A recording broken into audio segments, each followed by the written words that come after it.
Namaste, my friends. Today, our topic is financial astrology, how to find the astrological formula.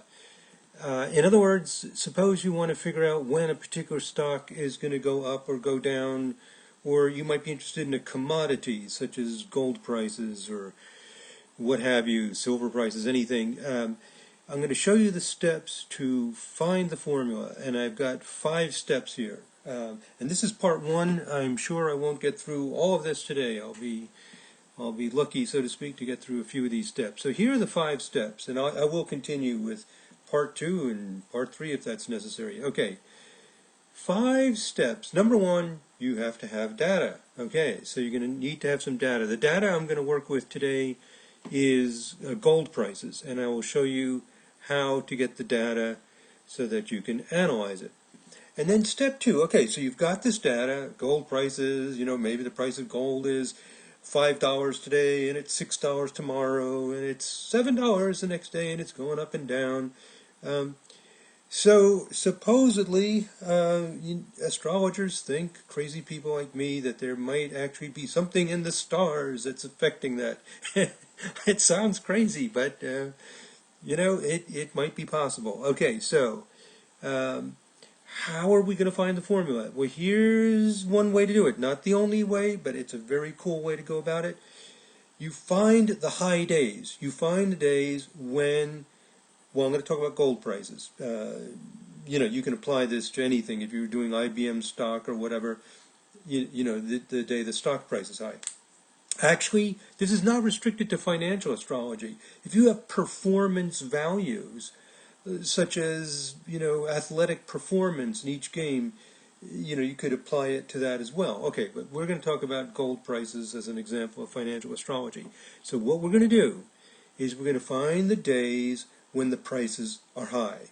So you get this graph, and when it reaches this peak, this high day, relatively high over a few weeks or months, we're going to pick out those high days, and the theory is maybe something is going on astrologically on that day, and as the prices get higher, that astrological thing is getting stronger and stronger. Okay, I'm going to show you the graphs when we get to this, but I want to give you an overview of where we're heading with this. So the assumption, the concept behind it is that maybe some astrological thing is happening on those high days, maybe also the low days, but I'll talk about that later. I've been focusing on my research on high days.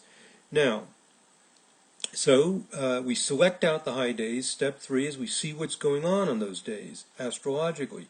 How do we find out what's going on? We're going to use some exploratory research features.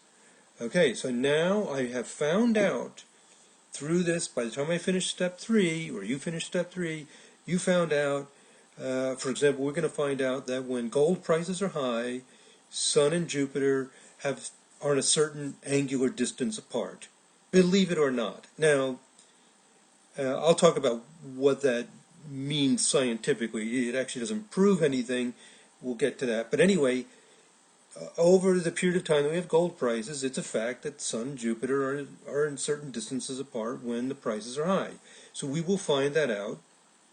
And then we go to step 4, and we create an astrosignature. Astrosignature just means the astrological formula. In my title for this, I could have said how to find the astrosignature, but you may not be sure what that term means, and it just means, a bunch of astrological influences that are believed to cause something. So the combination of astrological influences, we go into a part of this. I'm using the Sirius 1.3 software. We go in there. I'm using that to do all of this. We create that signature, and then we can even go on to step 5 and find out how good our predictions are. And this is what are called correlation values, and we can even determine how statistically significant our forecast is.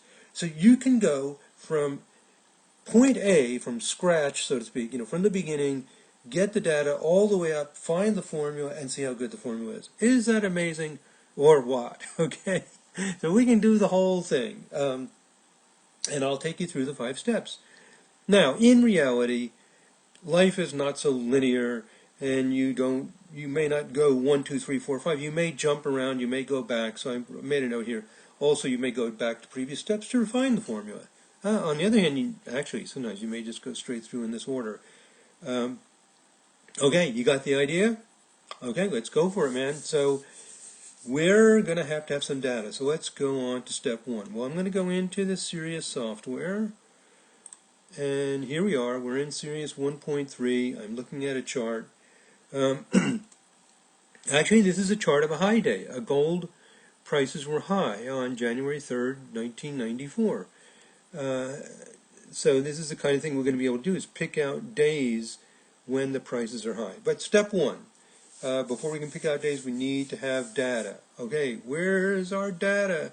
I'm going to use gold prices. Where am I going to get gold prices? Okay, well, I can go to forecast in Sirius 1.3 software and go down to the financial analysis toolbox. You see that? All the way down towards the bottom. Financial analysis toolbox.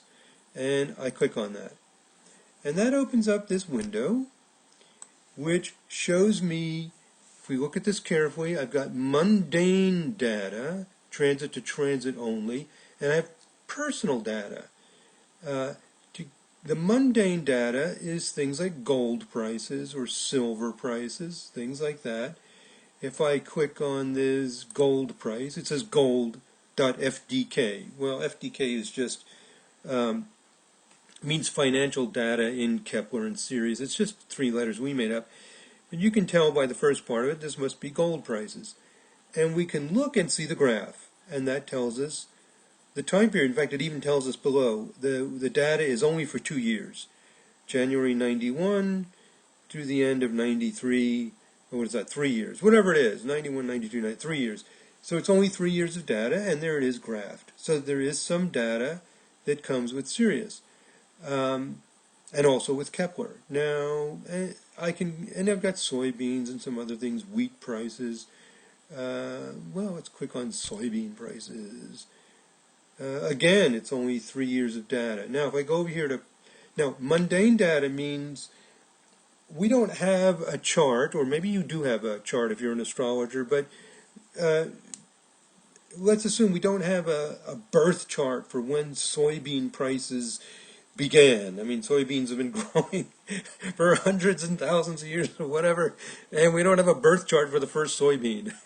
Okay, so, but you may have birth charts for when soybeans started to be traded or something. Anyway, this is data you might probably want to focus on what's going on in the sky to see what happened. Now, this data here is personal data. I can go down to, well, there's tons of it, GHI, so lots of data that's given to you with the Sirius software. We don't give all this data with Kepler, but we do give it with Sirius. Well, here's IBM, and I click on that. It takes a few seconds to graph it out, and it's from 1962. Well, here's the dates: January 2nd, 1962 to March 2005.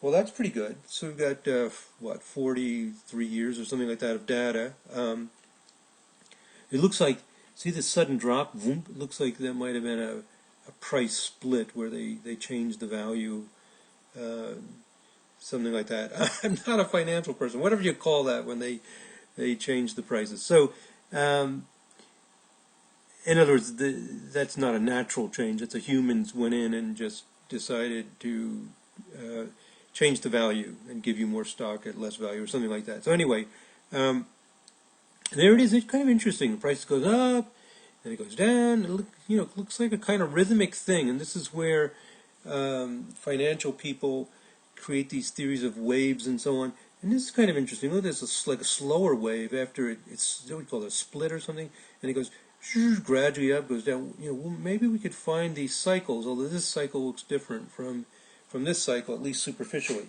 So, is there something in the stars that would tell us if these things go up and down? Well, we will see how you can find out. Now, so there is some data that comes with Sirius. Now, what if you say to yourself, well, gee, that's great. I want to get it saves me time, that's handy. But I'm doing some really, sophisticated research. I really am going to train on this. I want to bring in more data. Okay, well, you can do that. And the way you do that is you go to import data.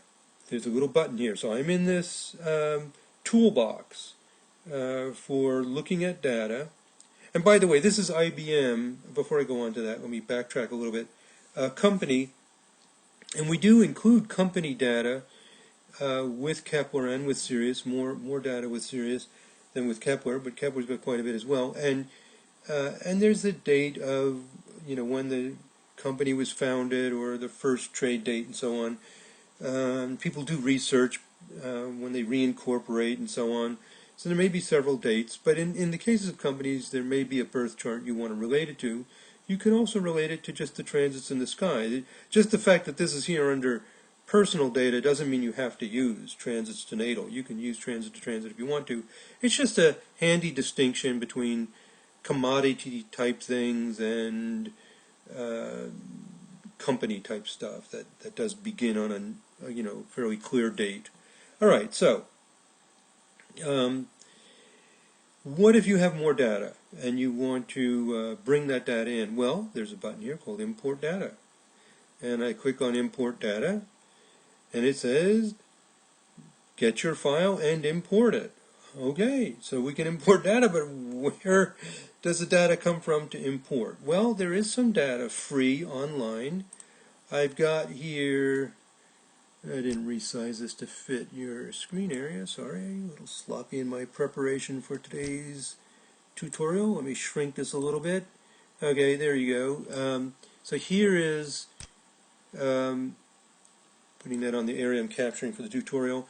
Here I'm at finance.yahoo.com in my browser.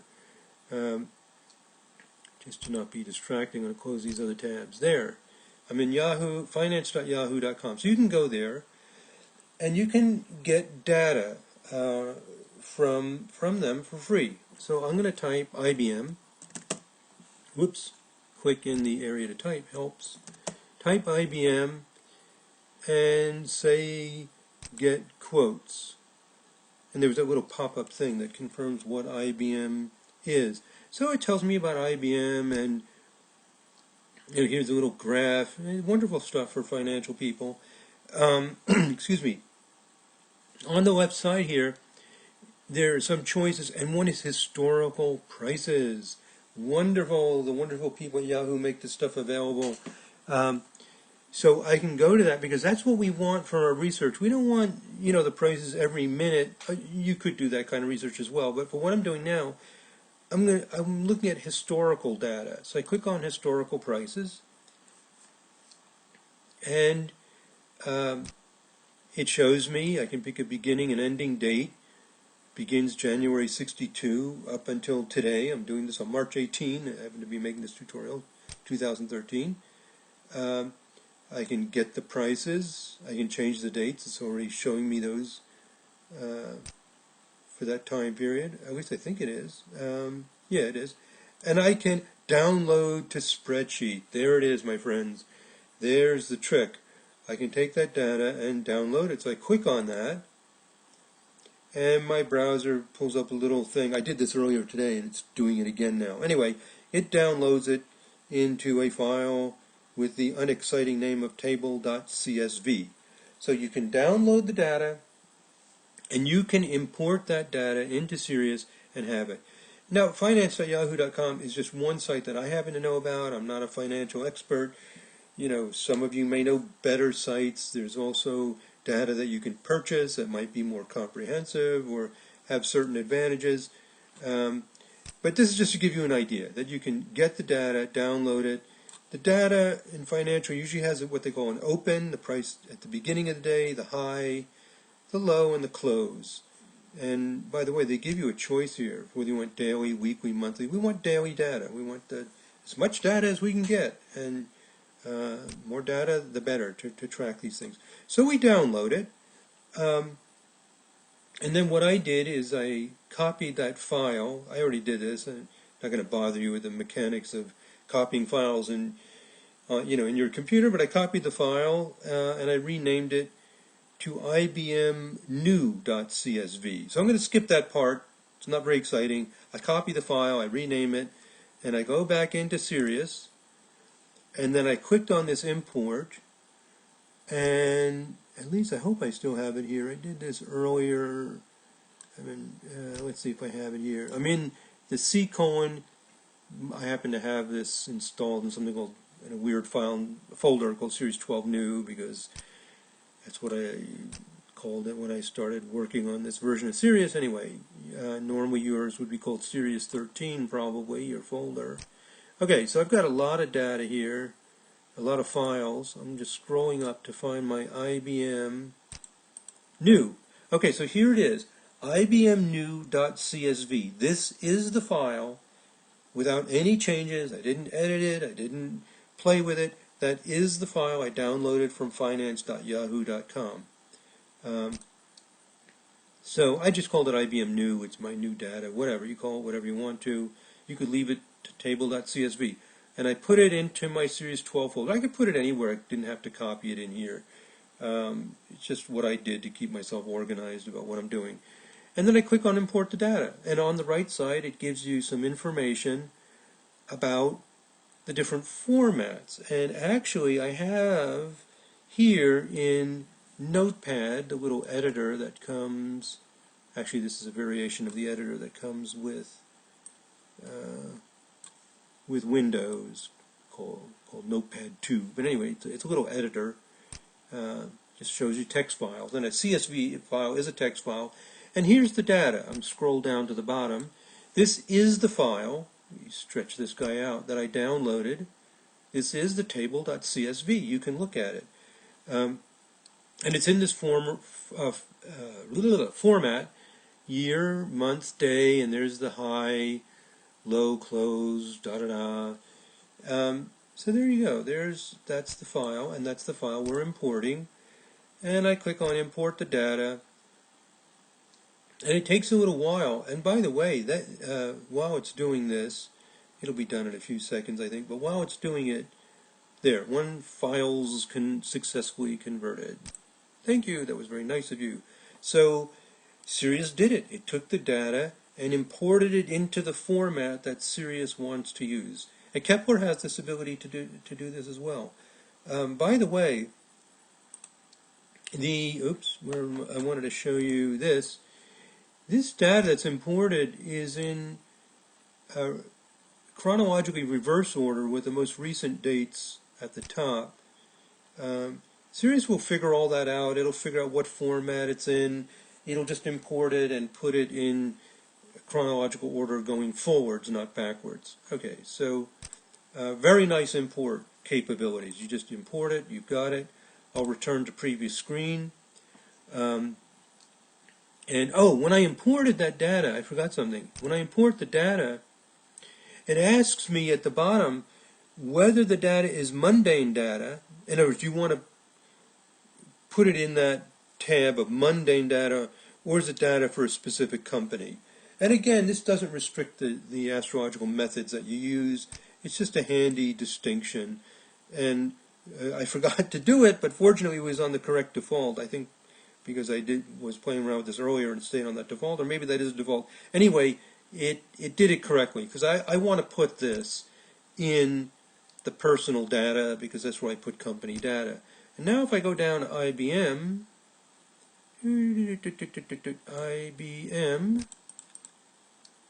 I have the original IBM file, which I'm currently showing, which goes from 1962 to 2005, and I can click on IBM New, takes it a few seconds to graph it, and it will have, and it's graphed it and imported, showing it to you. And there it is. We imported the data. Hey, cool. So there, you have data. Now I know manipulating data is not the most exciting, mystical, great thing in the world. That might have been a little bit boring, but it's a fact of life. You have to have data. And so we've imported it, and I've spent 19 minutes talking about that. Well, anyway, you can import your data. You've got it. And we're ready for the next step, which starts getting arguably more exciting, which is, let me go back to my list of things I do to figure out these formulas. Here's my little outline. Well, we have the financial data. It's included in the program. You can also import data. And now we're going to select high days. That's also in the financial analysis toolbox. And I'll try to do this more quickly so I don't bore you to death with these little details. Go back to the financial analysis toolbox. And there's select days. Select days. How cool is that? So I can, actually we're going to do gold. Instead of doing IBM, I have a file here called Gold Cache, which I think comes with this gold forecast option. I mean, I know it comes with the gold forecast option, which is an optional set of calculations that you can get for Sirius, but we also give you this gold prices for several years. But with this option, we give you these gold prices from 1975 to 2006. Now, you may be able to find those at finance.yahoo.com or somewhere else, or purchase them as well. But anyway, here are the gold prices that I already have in the program, covering a pretty good time period from 1975 to 2006. And I want to select high days. What is a high day? Well, there's a high day. That's a really high day, that peak there. And over a shorter period, this is also a high day. You know, this might be a high. This might be a high day. You know, on a narrower level, maybe even this is even a high day in here, or this. You know, over a shorter time period. So what you do is those peak days or high days, we click on Select Days, and it picks them out for you. So, and you can say, I want it over 31 days, and this is what we call a moving average. I'm often using 10% of over 31 days. So in other words, what it does is it'll look over about a month, 31 days. It looks over 31 days, see what the high day is, but it actually averages. It smooths it a little bit, which is recommended. It gets rid of all these little jaggies a little bit, smooths it a little bit, and finds out which days are high across that time period. And there they are. Amazing. And I could change this to, now it also tells me that there are a total of 210 days. If I go to 91 days, drag this up a little bit, change it to 91, I'm going to say, I can click on this button and set moving average to 10%, blah, blah, blah. It tells me about why I want to do that. It sets it to 9. It's just a nice thing to smooth it. It should intuitively make sense. If not, just take my word for it. That's what financial people often do. And then I can say, find the days that meet these criteria. There are only 70. So these are really big days. And the bigger this number, the more spectacular the peak is. So it says February 21st, 1975. That's right up in here towards the beginning. Well, if I want to pick out just really spectacular peak days, let me change this to some really big number, like every half year, 181 days. And I could set this to, 17, or I can just click on this set moving average, set it, 17 days, close enough. Find the days that meet these criteria, only 32. So this date in here looks like 1980, somewhere in there. That's probably the October 1st, 1980. I can narrow this and show you more specifically, but I don't want to bore you. You got the idea. It picks out the high days. So what you do after you set it, what I did is I had already done this, and I set it to 15 days, 31 days, and 91 days. So with 31 days, I set this to a moving average of 3. I found the days. There are 210. And then I say save them in a database.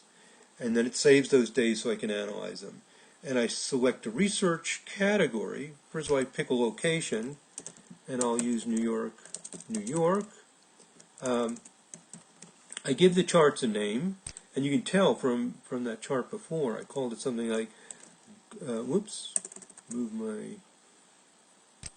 mouse over here, my cursor, and I could just call the chart gold, high, 31 day, whatever you want to call it. And then the time of day defaults to about the middle of the financial day, 1:15 p.m. That you want to do the chart for. So you're going to pick a specific time of day. That'll be close enough, so to speak, the middle of the day to see what was going on. As it changes day by day. If you're doing smaller time changes, that's a whole different deal. We're looking at changes across long periods of time, and we select a research category. You can pick a My Data, is a nice thing to do, and I've already put these in categories 50, 51, and 52. I clicked on this, I changed the name, I clicked on Update, and I put my 15-day, my 31-day, and my 91-day. I did it 3 times, so I have really super high days, and then high days over shorter amounts of time. So I'm going to cancel, because I've already done all this, and just cancel out of all that. And you have the idea now of going back to our list of things to do, that we can pick out the high days, save them in the database, and now we can go in and see what's happening on those high days. Okay, so for some of you this may not be the most exciting video in the world. For some of you maybe it is exciting because spending a lot of time here learning mechanics of how to just do stuff. Okay, but now we're getting into the more exciting part where we now have this data, and to show you that I have the data, I can go into the data entry screen, and I could say file to read, or I can say get group of charts, for example. I could change the category. I could say select a category, go to that My Data, go down to, I put them down here, I could say give me my 91-day data. Okay. It fills, and there were 69 charts, only 69. Or I could change the category and go down and select the opposite extreme, the 15-day high data. Click OK, and there are 409 charts now with peaking across about every 2 weeks. So if I'm interested in short-term peaks, I could do research on 15 days. If I want the really big long-term peaks, I can study the charts over 91 days. And it's good to actually use both, as we will see in the future videos as I continue this. But there's the data. I could actually click on these right now if I want to. It shows me a little preview of the chart wheel there. Anyway, I can check these things, and I can click on OK, and I can actually read them in. And now I've read in those charts if I wanted to, just look at the chart wheels. I can click on Done. But that's not what we're going to do. We're not going to study each one of these charts individually. And here's like a gold price. We're high on January 6, 1982. But that would just take forever sitting there looking at that. We're going to use some very cool advanced features to go in and find out what is going on. This is what I want to bring up. We're up to step 3. What is going on these days when prices are high? And I'm at 28 minutes. Of this video. I'm going to go ahead for about 5 more minutes and start to show you how you do this. And in the next video, we'll pick up with the more exciting part of financial forecasting, where we see what the features are. We'll see that Sun and Jupiter are particular distances apart, and we actually start to see what's going on. So this is some preliminary stuff, so you have your data. But let me start to show you. We're going to go into the research. We click on the research icon, we get this thing, and we do the assumptionless research. I showed this in another video as well on finding days, finding what's in the charts of people who have mental illness. So I click on this assumptionless research, better known among researchers as exploratory research. and then I pick the charts. I've already picked the category 91-day high, and we start looking at pairs. And when we start looking at Sun-Jupiter for gold prices, because astrologically Sun is supposedly related to gold, we might pick Sun-Jupiter. Jupiter's big, big gold. Sun-Jupiter. We actually see patterns that appear to make sense. So how cool is that? So, but I'm at a half hour, and it took me a half hour to give you the fundamentals information, the data. And so I'll continue this with the next video, and we'll pick up right here with step 3 of how to do financial forecasting. And I think in one video I can show you most of these additional steps. I may need one more video for these really advanced stuff if you want to do the correlation values and so on. But the real basics will be in the next video of how to find those patterns. Also, the video on mental illness shows you finding patterns for mental illness, also shows you how you use this part of Sirius to find out what's in a group of charts. Okay, thank you very much. I hope you enjoyed that. Take care, my friends. Namaste.